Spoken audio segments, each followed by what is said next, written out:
Les résidents étrangers ont la parole. De Strasbourg et d'ailleurs. Actualité, culture, société sur RBS 91.9. Bonjour Strasbourg, bonjour nos chers auditeurs, nos chères auditrices. Vous êtes bien sur RBS 91.9 pour l'émission du Conseil des résidents étrangers. Avant toute chose, je vous souhaite à tous et à toutes la bonne année. J'espère que cette année a bien commencé, plus sainement et plus sereinement qu'elle n'a pu finir à Strasbourg. Je vous souhaite toute la petite litanie de bonne santé, toutes ces petites choses-là. Et du coup, nous allons commencer sans plus attendre notre émission aujourd'hui où nous avons nos invités réguliers de Plume Libre qui sont venus nous préparer de nouveaux textes et qui sont venus les lire au micro. Alors, pour commencer, nous allons donner la parole à Bokar. Merci beaucoup, Eric. Merci. Bonjour à tous les auditeurs et bonne année aussi à tout le monde. Nos meilleurs vœux de bonheur et de paix. Alors, on s'est quitté durant les vacances sur des événements assez tristes et une chronique que j'avais prévu de faire avant, mais qu'on n'a pas pu faire. Je vais commencer par parler des attentats de Strasbourg. C'est parti. Ce mardi 11 décembre 2018, je décide d'annuler ma séance de sport car étant très fatigué. Je m'assois dans mon canapé et j'allume ma télé et je reçois un SMS me disant qu'une fusillade de masse se déroulait à Strasbourg et qu'il y avait plusieurs morts. Mon premier réflexe était alors d'éteindre cette télé et de me déconnecter de tout ce qui pouvait me lier à ces événements. Était-ce une tentative de fuite? Peut-être. J'éteins ma télé car je n'avais pas envie d'entendre se répéter encore et toujours la même chose. J'en avais assez de voir les médias et les chaînes de télé se disputer la plus grosse part de cet événement horrible. J'en avais assez d'observer cette course effrénée de celui qui donnera le plus de chiffres, le plus de détails, le plus de supputations, le plus d'affabulation et finalement le moins d'infos. J'en avais assez de voir se déambuler sur les plateaux des pseudo-experts qui, sous prétexte qu'ils ont séjourné quelques semaines en Syrie ou au Qatar, se voient appelés spécialistes de l'islam et qui profèrent des vérités, les unes plus inexactes que les autres. J'en avais plus qu'assez de toute cette cacophonie et de tout ce tintamarre d'une minorité bruyante, de personnes incultes dont l'hypocrisie n'a d'égal que la dose d'égoïsme qui dormait au plus profond de leur être. Je continuais d'éteindre la télé car je ne veux plus entendre les mêmes choses. Toujours les mêmes politiciens, extrémistes qui sautent sur l'occasion pour jeter l'anathème sur l'islam et sur l'immigration. Toujours les mêmes élus hypocrites qui vont chanter l'islam pacifique et vont dire halte à l'amalgame. Toujours cet imam modéré qui va brandir le verset de la vérité et qui va dire aux médias que l'islam n'a rien à voir avec cette histoire et que cet assassin n'est en aucun camp musulman. J'ai envie de te demander, mais qui es-tu? Oui, qui es-tu pour décider de la musulmanéité des gens? Qui t'a donné le pouvoir de décréter que telle personne est un bon musulman ou pas? Sais-tu que tu es en train de faire la même chose que lui? Lui, il dit que tu n'es pas musulman car tu es trop modéré.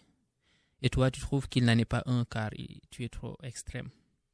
Qui entre vous deux dit la vérité? Toujours les mêmes musulmans en panne d'arguments qui vont se ruer sur les thèses complotistes pour dire que ce n'est pas l'islam, mais l'État qui en profite pour faire passer une loi. Toujours les mêmes athées, juifs, bouddhistes et chrétiens qui vont dire « Tiens, ça c'est l'islam, la nôtre est plus pacifique, moins violente et plus ouverte. » Je continue d'éteindre ma télé car je n'ai pas envie d'entendre des chiffres, ni de vérité, ni de thèse, ni de position, ni de jugement.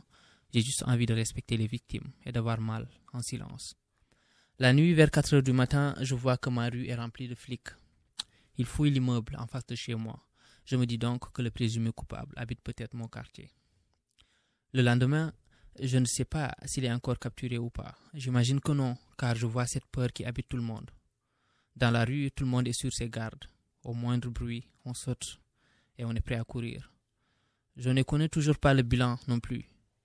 Je sais qu'il y a des morts et je m'en fiche de savoir s'ils sont des femmes, des hommes, des croyants, des athées. Je sais juste qu'il y a des morts et que quelque part des familles sont en deuil. J'aimerais faire avec eux le deuil, mais en silence. Malgré mes écouteurs, j'entends dans les transports en commun des commentaires qui disent que la police n'a même pas été capable d'arrêter un homme qui a pris un taxi pour s'enfuir. Je me dis qu'il est toujours en cavale et je me dis aussi que cet argument sera repris par les adeptes des thèses complotistes. Deuxième jour. Toujours la même peur sur les mêmes visages. Normal, les gens ont peur pour leur vie. Certains sont tristes, et il y en a même parmi eux qui ont pleuré.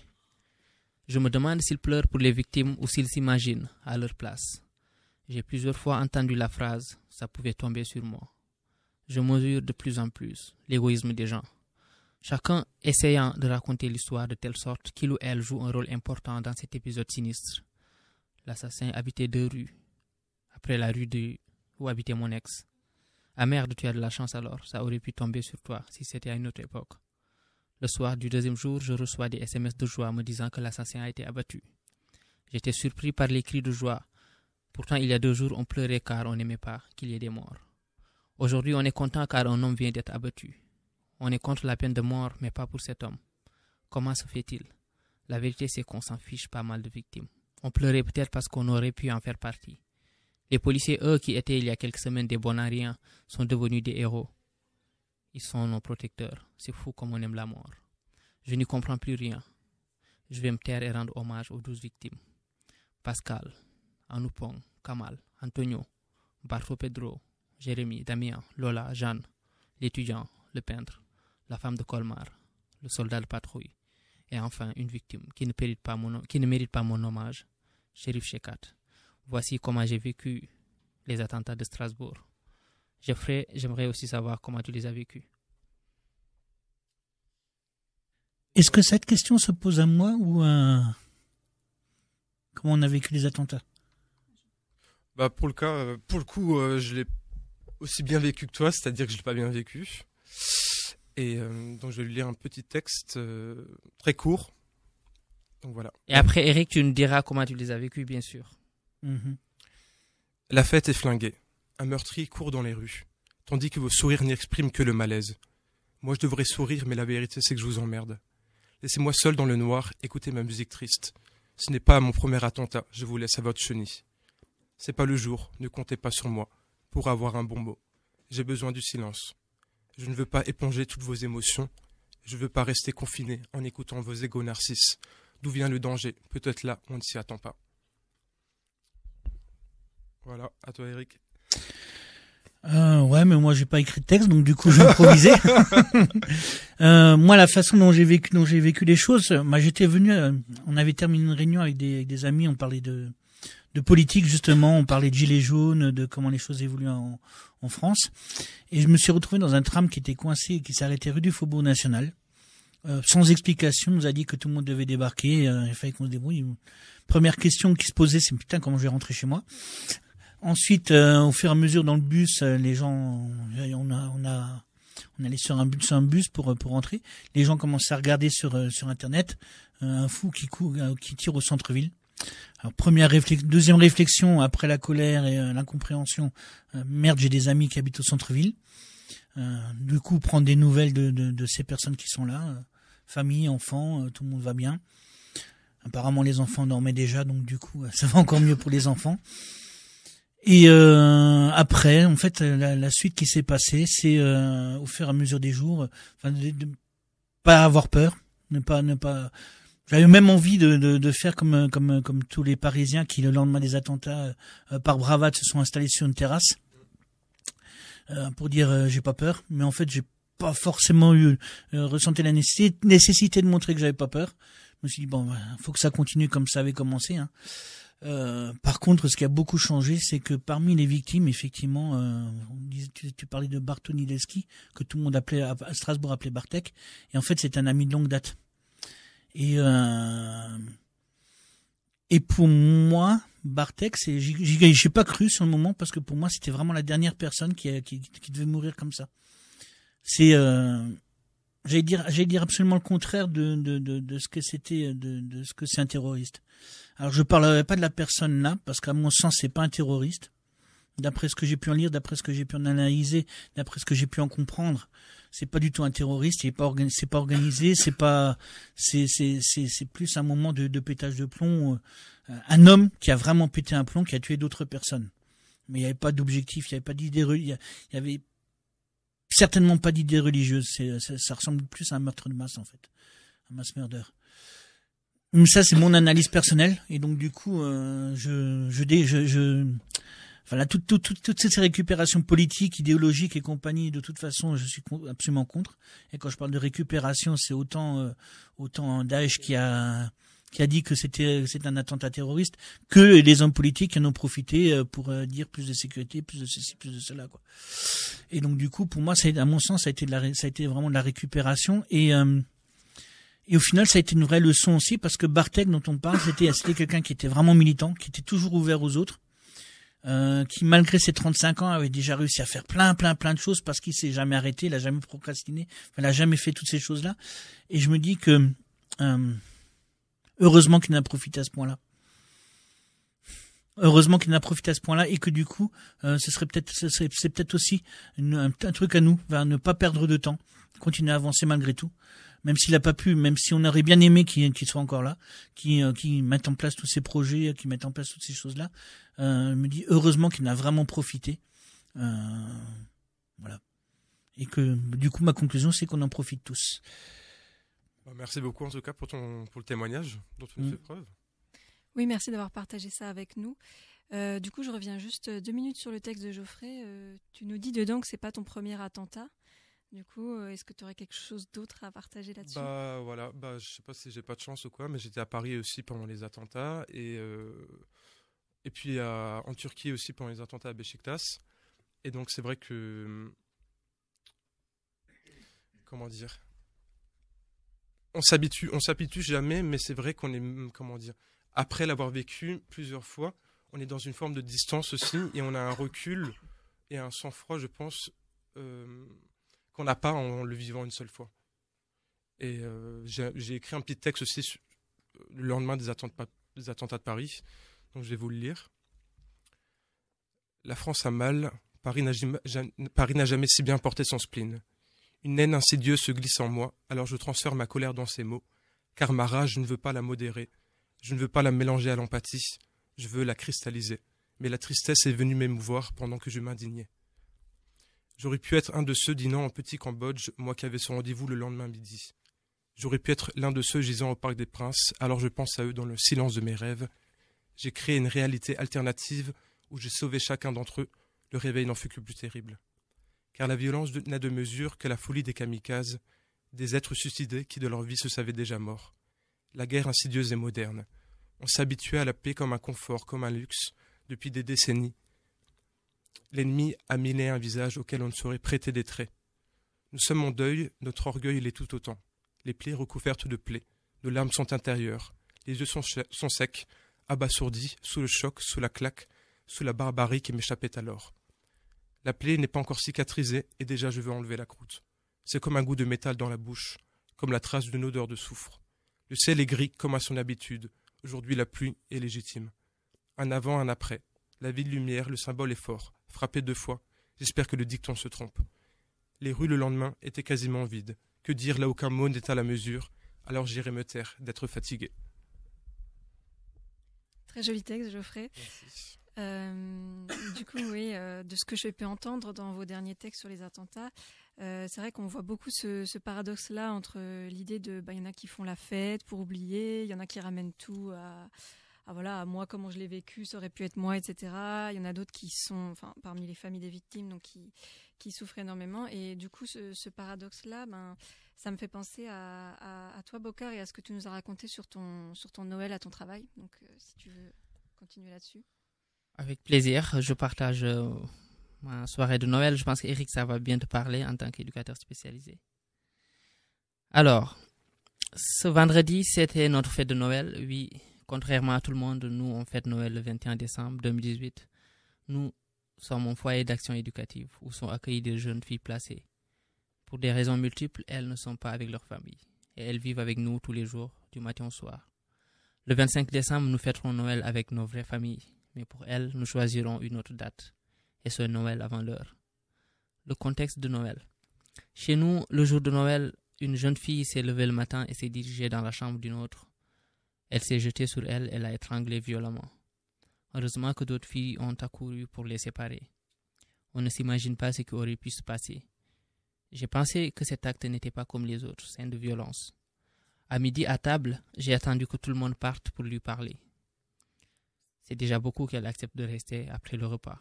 Elle savait sans doute pourquoi j'ai demandé à lui parler. Elle s'imaginait ma question, pourquoi as-tu étranglé la petite S? Et j'imaginais bien sa réponse, celle qu'elle a donnée aux autres collègues qui lui ont posé la question avant. Elle ouvre trop sa gueule.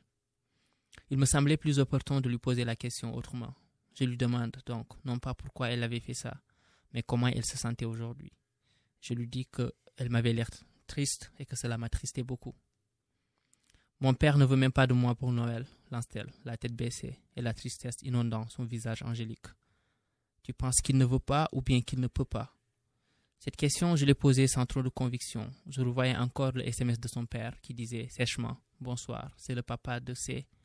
Je ne la veux pas à la maison ce soir. Faites ce qu'il y a à faire. » Peut-être que dans un monde parfait, un papa aurait pris sa fille pour fêter Noël avec elle.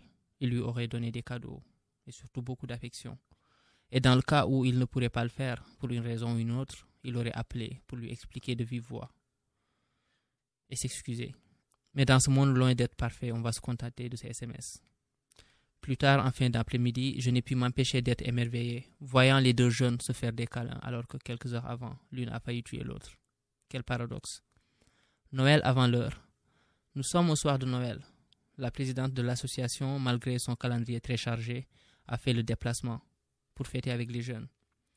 Le directeur de la structure est dans la cuisine.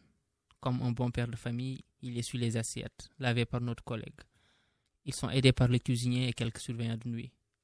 La chef de service de la structure prend les photos et des vidéos. Je la vois même esquisser quelques pas de danse. La musique bat son plein, les lumières sont éteintes et les éducateurs dansent en même temps que les filles. Belle et chaleureuse ambiance. Les filles ont l'air très heureuses, je les vois sourire. Mais je me méfie souvent quand je les vois sourire autant. Derrière certains sourires, il n'est pas rare que s'y cache un chagrin, une détresse ou un appel à l'aide. Je réfléchis sans doute trop. Je suis peut-être très alarmiste, mais je n'arrive pas à être heureux dans ce paradoxe particulier. J'observe tout cela et je me dis que dans un monde idéal, toutes ces jeunes filles n'auraient pas dû être avec nous, mais avec leurs familles respectives. Nous sommes leur famille, ou plutôt nous jouons ce rôle plutôt. Nous essayons de remplacer leurs proches, mais pas trop quand même, car nous sommes aussi des professionnels. Nous les accompagnons au quotidien, mais elles ne sont pas nos compagnons, car ce n'est pas professionnel d'être trop proche. Quel paradoxe. Je me confie à la psychologue assise à côté de moi. Je n'arrive pas à être heureux dans ce paradoxe, lui dis-je. Elle acquiesce sans trop commenter. Peut-être était-elle aussi plongée dans ses pensées. Ce silence fut interrompu par une jeune fille qui m'invitait à danser. Allez, c'est parti. Ce moment me permet d'oublier un peu tout ce qui cogitait dans ma tête. À l'image des autres collègues, je danse sans trop réfléchir, changeant de partenaire au fur et à mesure que les morceaux de musique se succèdent. Plus tard, on arrête la musique et on passe à la distribution des cadeaux. Mon collègue fait le Père Noël et tout le monde est content. Enfin presque. Après les cadeaux, la musique reprend, de plus belle. La nuit est bientôt lancée. La séparation. Les premiers au revoir commencent petit à petit à remplir la salle. La présidente prend congé en premier. La musique est moins gaie. La piste de danse se désemplit à cause de la fatigue sans doute. La lumière est allumée et voilà que mes pensées reviennent. Que se passera-t-il après le départ de tout le monde? Rentrer chez nos familles n'est-il pas leur exposer devant la figure qu'on a fini de faire semblant et qu'il faudrait qu'elles retournent à la réalité de leur vécu? Ne pas rentrer? Impensable. Le mensonge ne peut pas durer éternellement. Et puis, on ne peut pas combler ce vide qui les habite, tout en créant une autre dans nos foyers. Comment se sentiront-elles quand tout à l'heure nous leur dirons, subrepticement, nous ne sommes pas vos familles? Je me questionne sans avoir trop de réponses. Je les vois et j'ai du mal à les imaginer heureuses. Un peu plus tard, quand elles seront de retour au foyer, je me questionne et voilà le moment que je redoutais tant, le clash. Au moment du départ, on entend brusquement des cris et des insultes qui fusent de partout. Deux jeunes filles ont trouvé le moyen d'entrer en conflit. Les éducateurs accourent pour les séparer. Très vite, ce qui n'était qu'un différend entre deux jeunes se transforme en conflit entre deux groupes. Le ton monte, la situation déborde, les larmes inondent l'ambiance jadis joviale. Les professionnels dépassés se précipitent de les mettre dans les voitures. Elles se promettent l'enfer une fois au foyer. Faire avec le conflit ou le prévoir. Il n'est pas rare que des conflits comme ça surviennent en période de fête dans les structures. On peut dire que c'est même très récurrent. Cela arrive parfois avant, pendant ou juste après la période de fête. Dans certaines situations, les professionnels sont frustrés. Ils se disent, malgré tout notre investissement, les jeunes foutent tout en l'air. Nous avons laissé nos familles pour eux, ils ne sont jamais contents. Pourquoi ne peuvent-ils pas juste profiter de ce moment qui leur est offert? Autant de questions en apparence légitimes qui me paraissent hors de propos. À la place, je me demande comment dans ce paradoxe, une institution peut-elle à la fois être présente comme une famille et travailler en amont la future séparation? Comment éteindre la lumière sans faire semblant de jouer un rôle en cachette? Comment la réallumer sans que la réalité qui apparaisse ne soit très violente à encaisser? Comment proposer à ces enfants en quête d'une dévotion maternelle un dispositif institutionnel capable, non pas de se substituer à ce qui manque, mais de l'accepter et de le traiter? En d'autres termes, à défaut d'avoir une mère suffisamment bonne, peut-on se présenter comme une institution suffisamment bonne qui prend en compte l'avant, le pendant et l'après-fête, en permettant que coexistent dans ce paradoxe deux positions en apparence incompatibles? Contenir ce paradoxe, n'est-ce pas là entamer un travail sur la bonne distance institutionnelle? Pour ma part, j'aurais aimé, comme l'année dernière, avec les adolescentes, travailler, ou comme les années d'avant, avec les femmes victimes de violences, le jour de Noël, et être au cœur de leurs émotions. Vu que je ne travaille pas, j'irai sans doute au resto avec mes proches et je ferai semblant de célébrer Noël, alors que mon Noël à moi est déjà passé depuis vendredi. J'en profite pour dire bravo à tous les professionnels qui font tout pour que l'autre ait aussi droit à son Noël. Au moins pendant un instant, il a souri. Ensuite, il a pleuré, mais au moins il a souri. Et ça, c'est mieux que rien. Merci. Je pense qu'on va passer à une pause musicale avant de vous retrouver pour d'autres textes. Alors, qu'est-ce que vous nous proposez en pause musicale? Alors, on va proposer Jamie X avec le titre Gauche. De Strasbourg et d'ailleurs, les résidents étrangers ont la parole. De Strasbourg et d'ailleurs, actualité, culture, société, sur RBS 91.9. Bonjour Strasbourg, bonjour à nos auditeurs et nos auditrices. Vous êtes toujours encore sur RBS 91.9 pour l'émission de Strasbourg et d'ailleurs du Conseil des résidents étrangers et des résidentes étrangères. Et j'avais oublié de vous les présenter tout à l'heure. Nous sommes toujours en compagnie de Geoffrey, Bocard et Félicie du groupe Plume Libre. Et du coup, la parole est à vous. Donc voilà, je voulais d'abord remercier Bocard pour son texte de Noël en lien avec son travail comme éducateur spécialisé.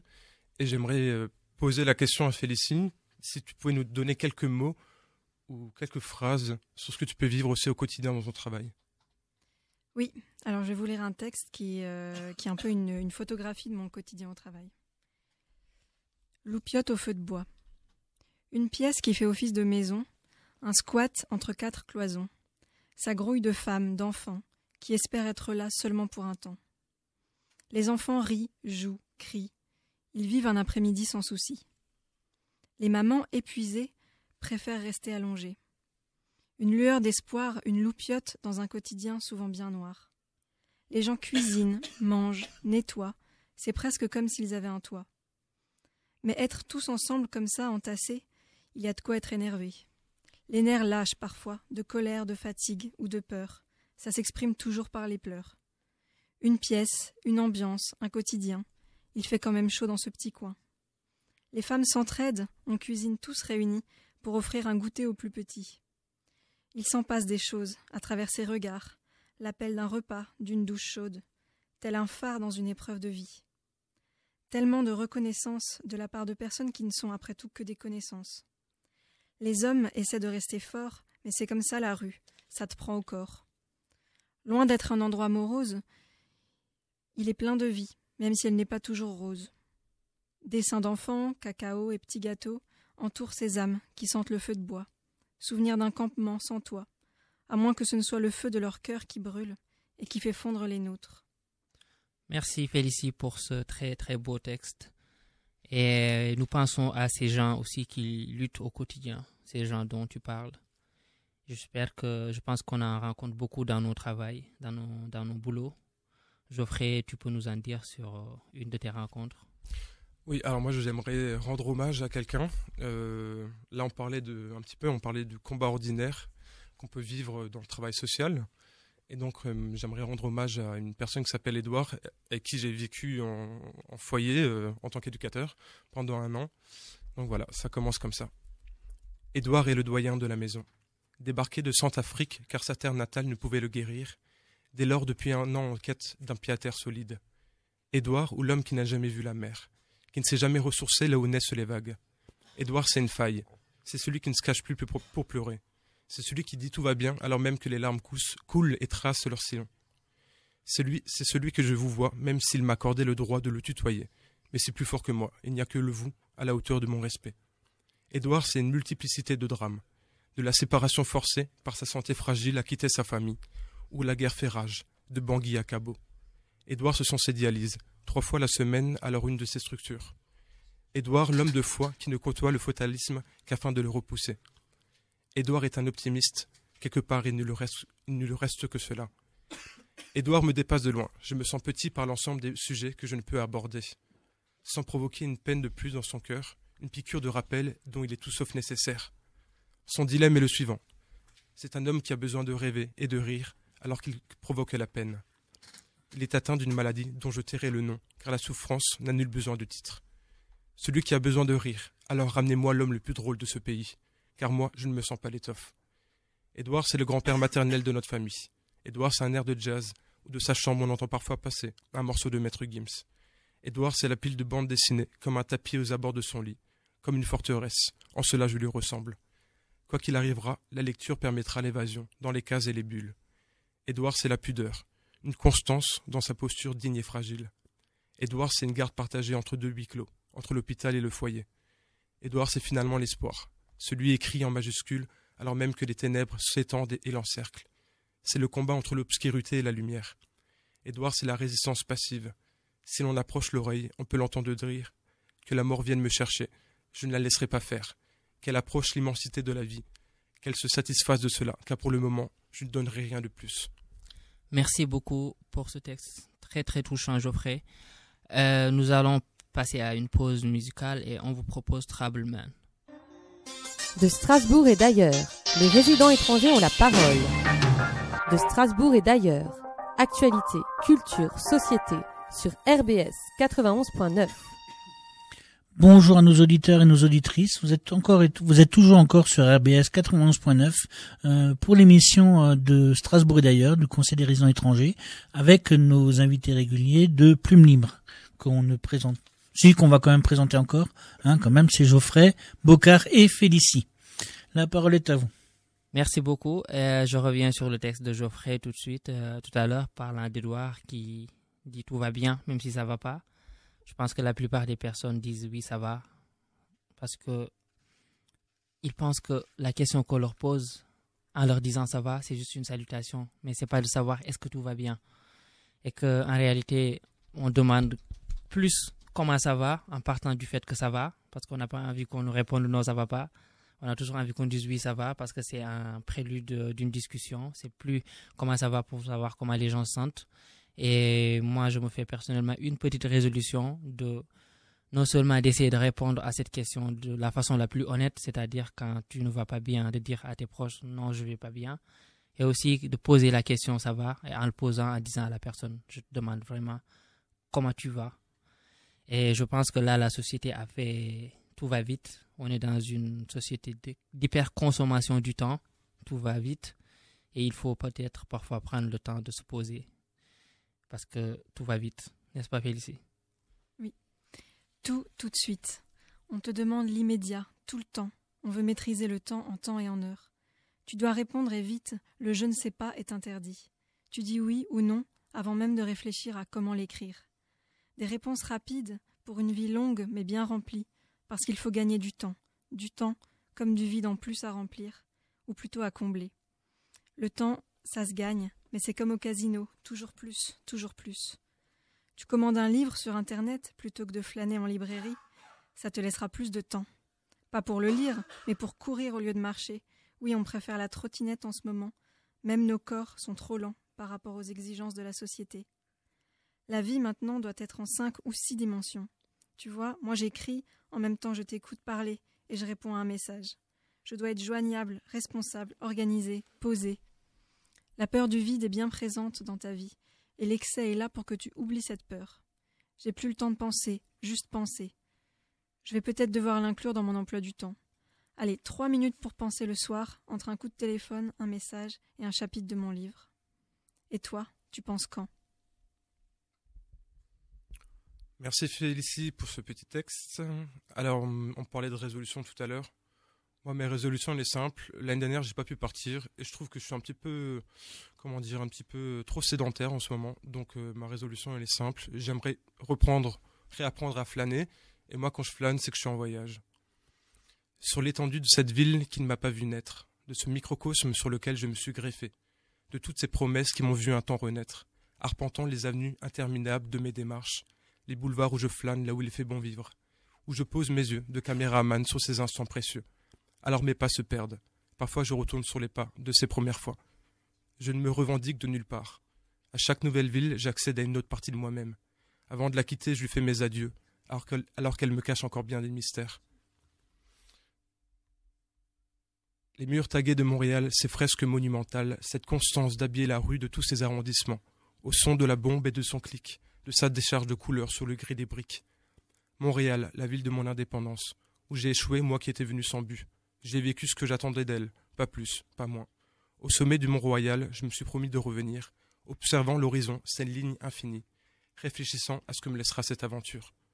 Cette nouvelle pierre sur l'édifice de mes voyages, ce nouveau chapitre dans le livre de ma vie, ce film que je retranscris à leur roman fleuve. De l'atmosphère des bayous jusqu'au fleuve du Saint-Laurent, où je reste bloqué à Coney Island, car les adjectifs me manquent. Strasbourg, capitale de mon cœur, car mes origines trouvent leurs racines, moi qui n'ai jamais compris un traître mot de l'alsacien. Elle est ma ville repère, elle est mes années rebelles, d'une rébellion confuse et profonde, d'une passion culturelle trop forte. Elle ne m'a jamais tout à fait rassasié. Alors je la trompe avec plus grand et mieux loti. Strasbourg, c'est notre grand village, parfois je veux voir la ville. Paris, pour moi, c'est ma sœur.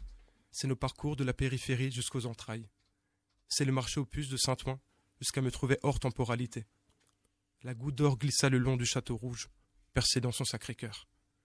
De la déchéance de Bourbon Street au Red Light District d'Amsterdam, des usines coiffant bâton rouge à l'ambiance malsaine du centre-ville de Maastricht, de l'onirisme de la Nouvelle-Orléans au dernier mètre du Finistère, des mosquées d'Istanbul jusqu'à la cathédrale de Barcelone. Tellement de villes dont je ne connais pas encore le nom, ni les coutumes. Sur un coup de tête, je partirai vivre un nouveau quotidien. Cherchant de ce labyrinthe de rues et de langues, en quête d'un Eldorado, vu que la campagne ne renferme plus l'Éden. La ville fantôme sans nom, hormis celui d'un idéal, alors je fonce, je fuis, ma vie formée de parenthèses. Des pavés du Vieux-Lille à la feria de Béziers, de l'Opéra à la Plaine, jusqu'aux démarcheurs du Clignancourt, de Hell's Kitchen jusqu'au cordon de Tchanakale. La ville qui ne dort jamais est à conjuguer au pluriel. New York n'a pas la monopole de cette accroche. Dans toutes les rues de la soif, à toutes les fois où j'ai jasé avec un inconnu, à toutes les amitiés périodiques que m'a offert la ville, à toutes ces rencontres qui sont les plus sincères, parce qu'elles ne s'attachent à rien qu'aux aléas. Moi je vais dormir dans cette nouvelle ville, de cubes et de boîtes au prix du mètre carré, convoitant alors cette première journée, dans ce qui est maintenant mon chez-moi. Ma tête remplie de rêves éveillés et d'idées illusoires, de perspectives erronées, de tous mes buts à pourvoir. D'accord. Bah, du coup, on va faire une dernière pause musicale. Vous avez parlé de Noël, d'enfermement et de folie des hommes. Alors moi, je vous propose d'écouter un générique, une musique de film comme ça qui rassemble un peu tout ça. C'est le générique de Merry Christmas for Mr. Lawrence. En France, on connaît sous le nom de Furio, et c'est la chanson, c'est le morceau Forbidden Colors. De Strasbourg et d'ailleurs, les résidents étrangers ont la parole. De Strasbourg et d'ailleurs, actualité, culture, société, sur RBS 91.9. Bonsoir, suite et fin de notre émission de Strasbourg et d'ailleurs, avec nos amis de Plume Libre. On va tout de suite vous donner la parole. Merci beaucoup. Nous remercions tous les auditeurs. Nous allons terminer sur une belle note. Félicie va nous lire un texte qui va parler de l'enfance, de l'innocence de l'enfance, entre l'innocence de l'enfance et la maturité de l'âge adulte. Le fait qu'on se pose entre les deux, parfois on demande à être grand, tout en cherchant, en voulant aussi que cette enfance reste encore toujours en nous. Il y a ces deux pôles qui résident en la personne. Félicie. L'être à l'enfance. Pourquoi cette obsession à vouloir rester enfant, à jamais se considérer comme des grands? Une vie d'adulte, c'est tentant. Alors pourquoi cette nostalgie qui nous prend? Ne disons pas adieu aux enfants que nous étions, parce que ce sont eux qui posent les questions. L'enfant questionne, positive, essaie de comprendre l'adulte qui fonce avec tant de sérieux. L'enfant rêve, insouciant, et c'est l'enfant qui est en nous, qui nuance nos plans. Ne soyons pas nostalgiques, l'enfant et l'adulte en nous ne font qu'un, et ils cohabitent très bien. Enfance, je ne te dis pas adieu, ni au revoir, juste bienvenue. Voilà. En fait, notre émission se termine, notre émission touche à sa fin. Nous vous donnons rendez-vous la semaine prochaine, même jour, même heure, pour de Strasbourg et d'ailleurs. Alors n'oubliez pas d'aller nous voir et de liker notre page Facebook. Je sais pas, est-ce que vous avez aussi une page Facebook? Non, pas vraiment. Ah, mais si, n'importe quoi. Encore. Quoi, elle n'existe pas encore ou elle est en train d'exister ou elle est en train de naître tout doucement? Ah, pour Plume Libre. On va la créer ce soir, sans faute. Alors n'oubliez pas de liker notre page Facebook et à partir de demain, la page de Facebook de Plume Libre. Et tout de suite, la place est donnée à nos amis d'Afrique Hebdo. Merci.